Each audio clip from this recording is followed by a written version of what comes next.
안녕하세요. 이상큐브입니다. 첫 번째 소식은 미 우주군이 그동안 베일에 쌓여있던 우주무기를 공개한다는 소식입니다. 미 우주군은 이미 적대국의 위성을 파괴하고 무력화하기 위해 복수의 우주무기를 보유하고 있으며 우주 공간에서의 억지력을 확대하기 위해 기밀을 해제하고 공개할 것이라고 밝혔습니다. 미국의 우주무기 개발은 수년 전부터 베일에 쌓여 있었으며 은밀하게 개발되어 왔습니다.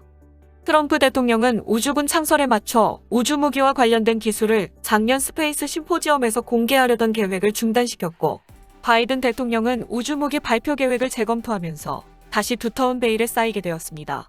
그러나 다음 주에 개막하는 우주 심포지엄에서 우주무기를 공개할 준비가 되어 있어 기대감이 고조되었지만, 이번에는 아프가니스탄의 상황이 악화되면서 예정되었던 우주무기 공개 여부는 보류됐다고 미국 언론인 브레이킹 디펜스가 보도했습니다. 과연 두터운 베일로 덮인 우주무기가 다음 주에 공개될지는 알 수 없지만, 브레이킹 디펜스는 공개되는 우주무기는 위성의 센서를 무력화하는 이동식 지상배치형 레이저와 군사위성에 탑재해 적의 위성을 전자적으로 방해하는 장치 및 위성의 전자장치를 파괴할 수 있는 고출력 마이크로파 시스템을 탑재한 고기동 방어위성 등이 포함되어 있다고 보도하고 있지만, 지상에서 발사하는 것과 같은 물리적인 미사일 발사체계는 포함되지는 않는다고 밝혔습니다. 그렇다면 미국은 왜 지금까지 숨겨온 우주무기의 존재를 공개하려는 것일까요?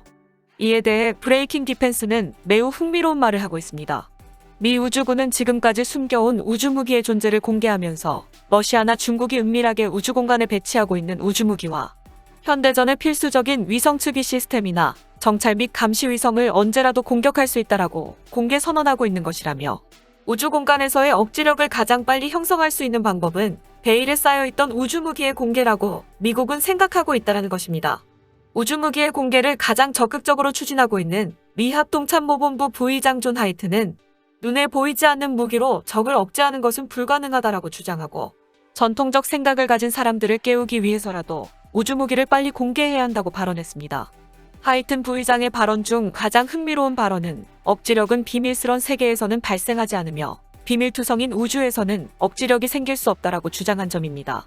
즉, 대중들은 극비리에 개발된 병기가 당당하게 등장하여 적을 무찌르고 전쟁에서 승리한다는 이야기의 매력을 느낄지 모르지만, 억지력의 본질은 전쟁을 미연에 방지하는 것에 있으며, 적대자들이 전쟁을 해도 이길 수 없다라거나 혹은 승리하기 위해 막대한 비용을 지불해야 한다라는 생각을 들게 해야 하며, 이렇게 하기 위해서는 국방부와 정보기관의 전통적인 비밀주의 문화는 억지력 형성에 있어 도움이 되지 않는다고 말하고 있는 것입니다.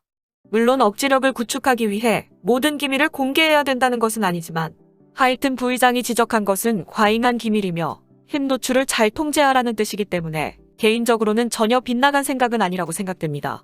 이야기가 조금 다른 길로 샜지만, 브레이킹 디펜스는 만일 다음 주에 개막하는 우주 심포지엄에서 우주무기 공개가 불발되더라도 우주무기 공개를 가장 적극적으로 추진하고 있는 하이튼 공군대장의 퇴임 전까지는 공개될 것이라고 예측하고 있기 때문에, 잘하면 전 세계는 그동안 베일에 쌓여있던 미국의 우주무기를 곧 보게 될지도 모릅니다. 두 번째 소식은 터키가 리튬이온 배터리를 탑재한 STM-500 잠수함의 컨셉 디자인을 공개했다는 소식입니다. 터키의 방위산업체 STM은 연안 해역의 얕은 여울 운용에 특화된 소형 잠수함 STM-500의 설계 콘셉트를 공개해 눈길을 끌고 있습니다. STM은 터키 해군과 수출용 프리기탐과 잠수함의 개발 및 건조를 맡고 있는 터키의 방위산업체로, 그동안 건조해온 레이스급 잠수함과는 전혀 다르게 연안 해안에서의 운용에 특화된 소형 잠수함인 STM-500의 설계 컨셉을 공개해 눈길을 끌고 있습니다. 기본 배출량 500톤급의 STM-500은 에게해와 흑해 등의 연안 해역에서의 운용에 적합하게 설계되었으며, 발전용 디젤 엔진과 리튬이온 전지를 갖추고 있어 8발의 어뢰와 미사일에 더해 6명의 특수부대를 운반할 수 있고, 250m 이상의 바닷속에서 최대 30일간 운용이 가능한 것으로 알려졌습니다. 더욱 흥미로운 점은 옵션으로 ARP 기관을 추가할 수 있다는 점과 수중 무인기와 무인 항공기 운용에도 대응하고 있다는 점입니다. STM-500의 용도는 대잠수함전과 기뢰 부설 임무, 정찰 감시 임무 및 특수부대를 활용한 연안 지역에 대한 작전, 그리고 수중 무인기와 무인 항공기를 이용한 임무 등이 거론되고 있으며, 500톤의 크기는 연안 해역에 얕은 여울에 적합하고 비용 대비 효과가 뛰어나다고 STM은 주장했습니다. 현재로선 수중 무인기와 무인 항공기를 이용한 임무가 무엇인지는 알려지지 않았지만, 미 해군이나 프랑스 해군은 전장 인식력 확장이나 정찰 및 감시 용도로 잠수함에서 수중 발사하는 무인 항공기 채택을 추진하고 있어 이와 유사한 기능의 잠수함을 터키도 생각하고 있다라는 의미입니다. 세 번째 소식은 한국의 FA-50도 참여 예정인 말레이시아 경전투기 도입 사업에 인도가 영국과 아스람 미사일 공동 생산 후 테자스 전투기에 탑재하여 참여한다는 소식입니다. 인도 국방부는 지난 8월 17일에 아스람 공대공 미사일 생산에 관한 계약을 유럽의 MBDA와 체결했다고 발표했습니다.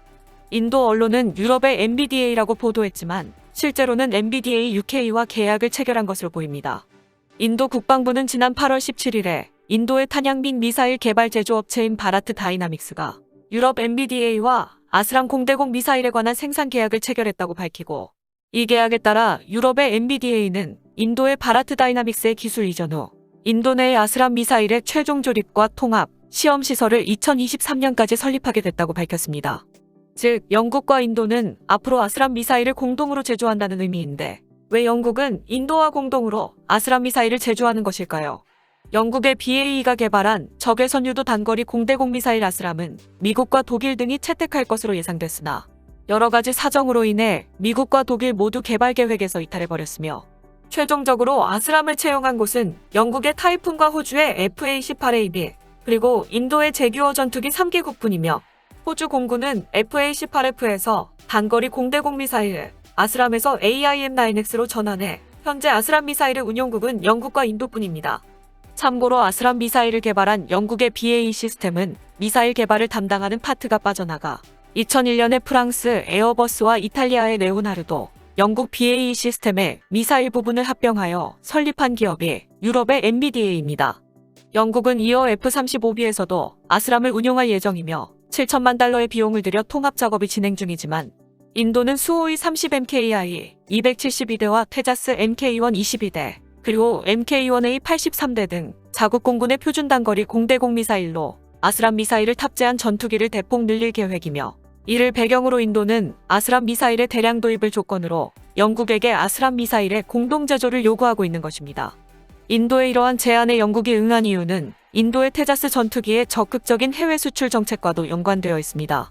영국은 아스람 미사일과의 통합이 확실시되고 있는 인도의 테자스 MK1A 경전투기가 말레이시아 공군에 제안하는 등 해외 수출에 적극적이고, 만일 수출에 성공하면 테자스의 탑재 무기로서 아스람의 공급처가 증가하며 부차적으로 영국의 안보상 영향력도 커질 것이라는 계산이 작용하고 있을 가능성이 높다라고 보고 있습니다.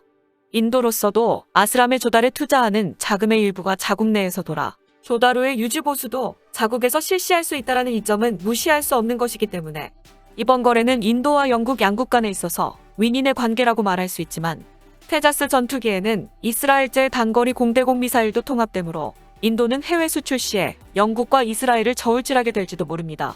물론 아스람 제조에는 인도가 관여할 예정이기 때문에 영국이 유리하겠지만, 이스라엘도 같은 계약을 인도에 제의해온다면 뜨거운 싸움이 될 수도 있습니다. 여기에 인도 언론인 인디안 익스프레스는 지난 7월 21일에 인도의 힌두스탄 항공기가 테자스 MK1A를 제안하기 위해 준비하고 있다고 보도해 인도의 참여는 확정적인 상황입니다.